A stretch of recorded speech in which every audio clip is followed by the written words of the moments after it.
آپ سب کو معلوم ہوگا کہ آدم علیہ السلام کی جب پیدائش ہوئی، پھر آدم علیہ السلام جنت میں رہے، پھر حوا علیہ السلام ان کے ساتھ تھیں، پھر آدم علیہ السلام کو کس طرح سے دونوں کو، آدم علیہ السلام اور حوا علیہ السلام دونوں کو علیہم السلام، شیطان نے کس طرح سے ان کو ایک ڈسپشن میں لایا، ایک بات میں للچایا اور کس طرح سے ان کو جنت سے نکلوایا۔ اس کے بعد جب آدم علیہ السلام جب زمین پہ تھے اور ان کی جو نسل چلی، ٹھیک ہے، ان کی جو پروجنی چلی، تو ان میں شرک نہیں تھا، ان میں وہ توحید پر ہی تھے، وہ موحد تھے۔ تو شرک کہاں سے آئے؟ سوال یہاں پہ ہم کر سکتے ہیں کہ شرک کہاں سے آیا؟ تو شرک اصل میں آیا جب جو نوح علیہ السلام کی جو قوم تھی، نوح علیہ السلام نے ایک مرتبہ جب اپنی قوم سے کہا کہ لا تذرن آلہتکم ولا تذرن ودا ولا سواعا ولا یغوث ویعوق ونسرا، جب نوح علیہ السلام نے اپنی قوم سے جب وہ دعوت دے رہے تھے ان کو، جب وہ بلا رہے تھے ان کو اللہ کی طرف، تو وہ قوم آپس میں کیا کہہ رہی تھی؟ وہ قوم آپس میں کہہ رہی تھی نوح علیہ السلام کی کہ اے قوم، یہ جو بھی کہہ رہا ہے کہنے دو، تم اپنے الہ کو نہیں چھوڑنا، تم اپنے معبودوں کو نہیں چھوڑنا۔ اور پھر وہ ان معبودوں کے نام گنواتے۔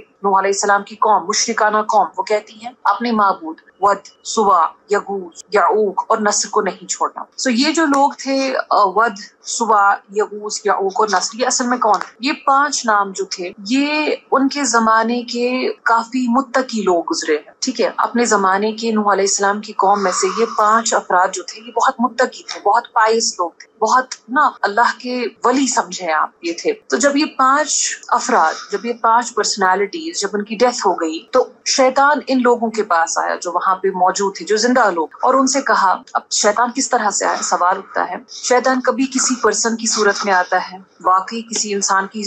شکل اختیار کر کے آ جاتا ہے قوم کے پاس، کچھ لوگوں کے پاس، اور ان کو کوئی مشورہ دیتا ہے، یا کبھی کبھار کسی کے ذہن میں کوئی ایسا خیال آتا ہے جو بہت زیادہ غالب ہوتا ہے اس کے مائنڈ پہ، بہت زیادہ اس کا فورس ہوتا ہے اس کے ذہن پر، تو اس طرح سے شیطان کوئی بات اپنی کرتا ہے یا کسی سے منواتا ہے۔ بہرحال تو جب یہ 5 لوگ جو ہے، جب ان کی ڈیتھ ہو گئی، تو شیطان انہی 5 لوگوں کی قوم کے پاس آئے اور ان سے کہا کہ یہ تو بہت اللہ کے چہیتے، بہت اللہ کے قریب، بہت اللہ کے ولی گزرے ہیں، اور اب ان کی ڈیتھ ہو گئی، تو کیوں نہ تم ایک کام کرو کہ ان 5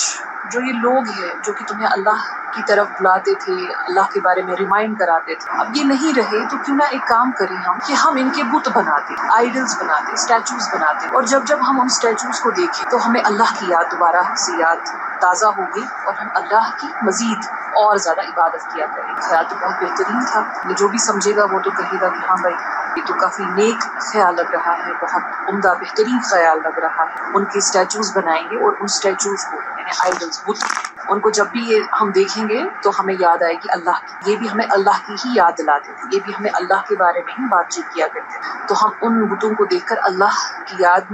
ہماری تازہ ہوتی جائے گی اور ہم اللہ کے مزید قریب۔ تو انہوں نے ایسا ہی کیا، انہوں نے ان 5 کے بت بنائے اور ان کی عبادت نہیں کرتے تھے، یاد رہے، ان 5 بتوں کی عبادت نہیں کرتے، ان 5 کے بت انہوں نے صرف اس وجہ سے بنائے سو ایز اے ریمائنڈر، ٹھیک ہے، اللہ کی ایک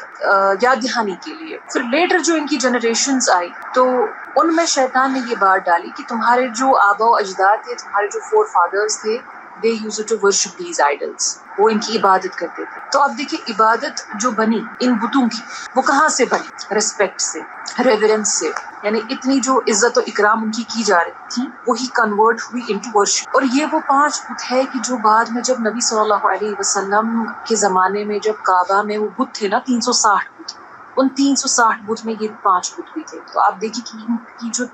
ایک ہم کہہ سکتے ہیں نا کہ ایک ہسٹری یہ کتنی لمبی رہی ہے۔ تو ایک چھوٹی سی چیز جو مینیپولیٹ ہوئی، جو چینج ہوئی انٹو شرک، اسی طرح سے باقی چیزوں میں بھی۔ یہاں پر اصل میں آپ دیکھیں کہ ایک جنریشن تھی جنہوں نے بت بنائے اور ان کی نیت بالکل اچھی تھی، وہ سمجھتے تھے کہ ہم ان کی طرف، ان کو دیکھ کر اللہ کی مزید عبادت کریں گے، اور کرتے بھی تھے، باقی ان میں یہ چینج آئی بھی۔ مگر لیٹر آن جو لیٹر جنریشنز تھی، ان کے بعد کی جو نسل تھی، انہوں نے کیا کیا، ان کی جو ریسپیکٹ تھی ان کے لیے، ان بتوں کے لیے، وہ عبادت میں بدل گئی۔